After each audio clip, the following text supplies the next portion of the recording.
Hello, this is Victor at RestoringMercedes.com. Well, today we have an unusual one, 2004 S430, stretched.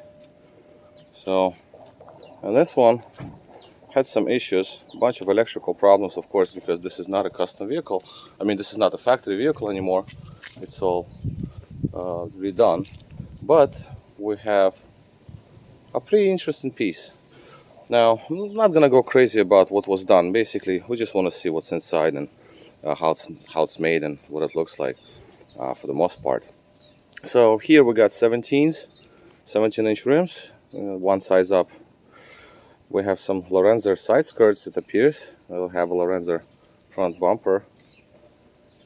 Right, that's pretty cool. Got the spoilers here. I don't know the company. And exhaust, Lorenzer, which is also pretty cool. It doesn't sound obnoxious or anything like that, so it is pretty nice sound, actually, pretty mellow. I just washed the car, so this whole car is going to be repainted, so don't mind the way the paint looks. It's just weathered, so we have clear coat missing on top of the roof and some other areas that need attention. Side skirts had some cracks and whatnot. Down under there is more cracks on the other side. The engine is basic 4.3. It's a 4MATIC, an interesting kind of thing. It's a 4MATIC, regular 4.3. Headlights were replaced, and that is the other side of it. Blue and beige interior. Yeah, there are also some cracks going on down under. Now,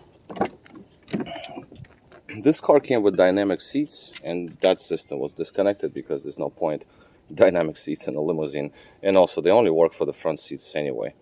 So that's that. In terms of additions, up front here there used to be a radar detector, which was like, I don't know, was it draining the battery or not, but that was cut out because it's an old one. It's just not actual anymore. The sunroof was deleted, and the partition itself between the front and the rear compartments is operated with the sunroof switch. You just put on the ignition, just not the ignition even, just accessories on, so we have power going on, and that's our partition. So now both compartments are isolated from one another. There is an intercom system here, so driver and rear passengers can communicate. Now here, the aftermarket radio was put in, and switches on the bottom there. Intercom, main kill switch, and shades. Now the shades, the curtains, those were disconnected because the guides broke, the broken guides. And overall, vehicle has only 50,000 miles on it, so that's also a nice thing. Just open the window slightly, because I always keep windows open when I have keys inside the car. And of course to the rear now. So this is the rear section. This is where it all happens. Now these are our curtains here. You can still operate them manually, of course. And close the curtains if needed, right? That's like that. The side curtains here, the midsection, they're also manually operated.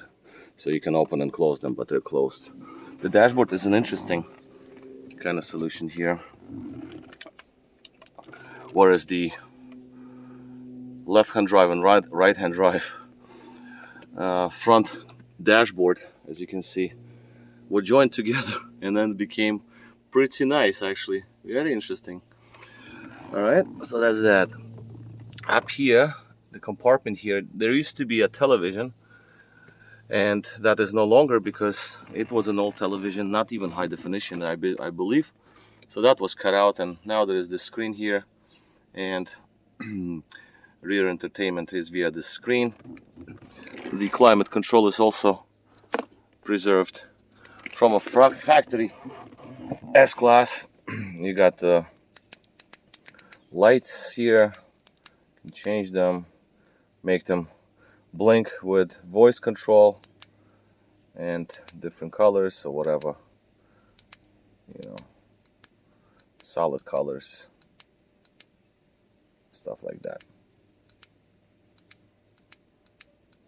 I don't know, for some reason I like red the most. Not purple, like red like this. I don't know, I just like red. Alright, so that's that. We have cup holders that are heated and cooled, and they actually do work. Pretty cool. And this button here is for the intercom, so I can talk with the driver. This one I'm not sure, there was something here I guess, but this one is not operational. Now you got some lights so you can read while you drive. You know, it's a pretty nice touch. Let's see, there it goes, so you can actually see, like read the book or something. There's of course remote control for the radio, and that's that.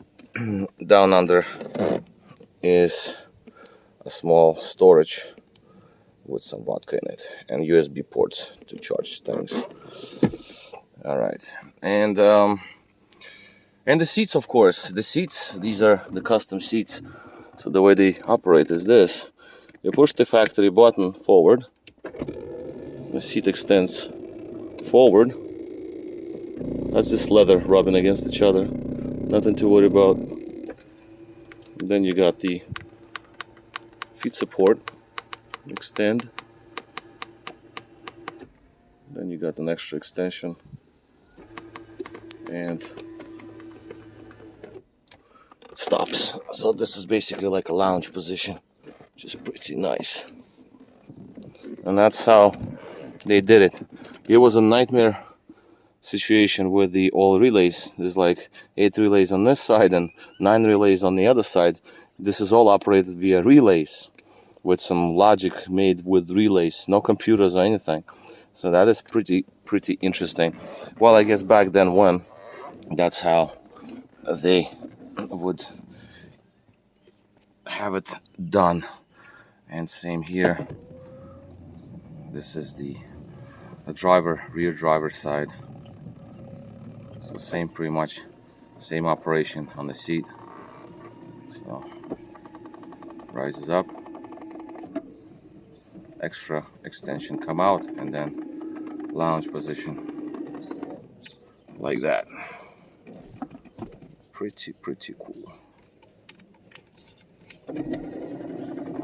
Yeah, it's kind of loud and whatnot, but you know, it is what it is. This is 2004 we're talking about, and that's a while back, many years ago, when it was made. The seats are completely reworked. There's nothing really left from factory seats. It's the whole frame that was built down under to make this move like that.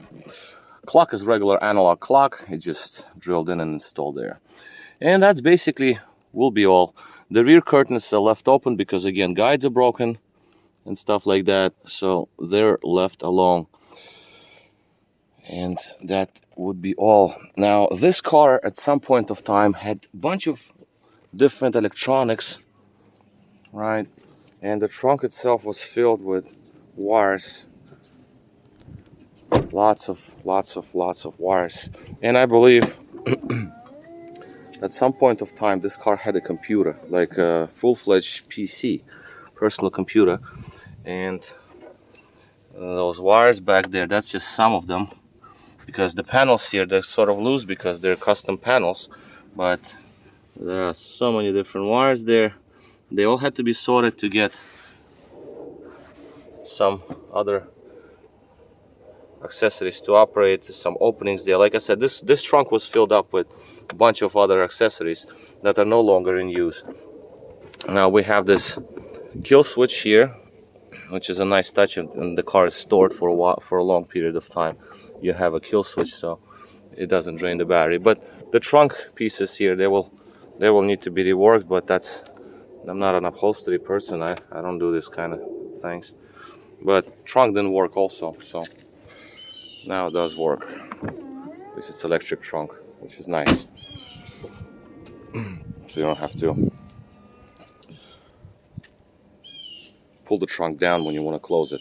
And that's about it. Yeah, the dashboard had to come out, by the way, too, just to get the seat, I mean not the seat, the steering wheel adjustment working, because there was a problem with the motor and the shaft there, like a little drive shaft for the motor.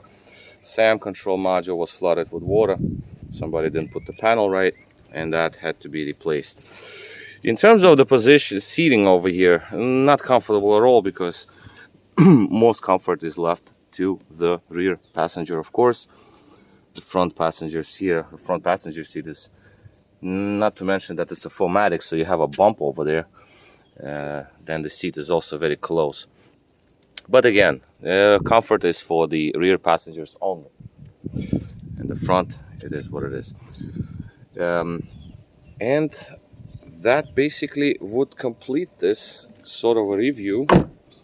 Well, soft close works now, because before it didn't work. On this door, there was, during manufacturing,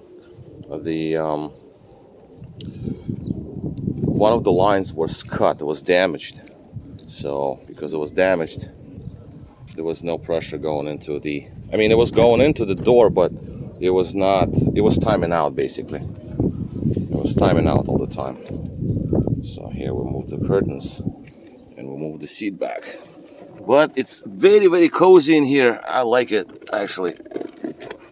The sound system was wired in weirdly. They wired in those speakers, focals, and they also put in focal speakers into doors, right? And now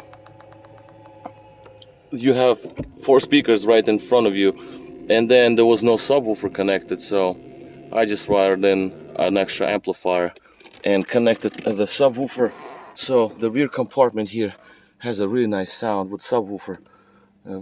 It's very like mellow. It's pretty nice.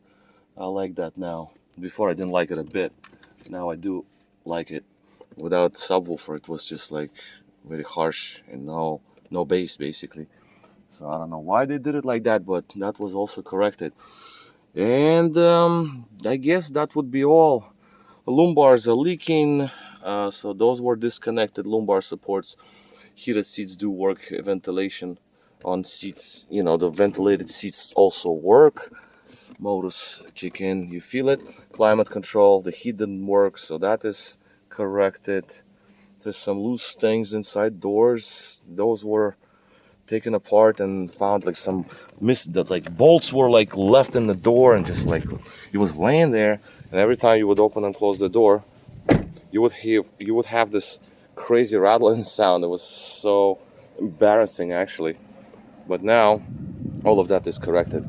Airmatic works, suspension works, nothing to see in the engine bay. It's just absolutely factory, nothing at all to look at. And yeah, so this is pretty cool. You don't see these kind of things every day. Custom car, basically, all made to order. I mean, it was ordered with functions and features the way it was. That's pretty cool. Yeah, lots of time spent, because nothing here is factory, so you would think the module would be in one location. It's not. The wires are all cut off and rewired differently. Vacuum lines, hydraulics, I mean not hydraulics, the vacuum lines, pressure lines, regular wires, power wires, sensors removed and relocated. Lots of things. But that's about all. Alright, so this is it. Victor here, RestoreYourMercedes.com. Thank you for watching.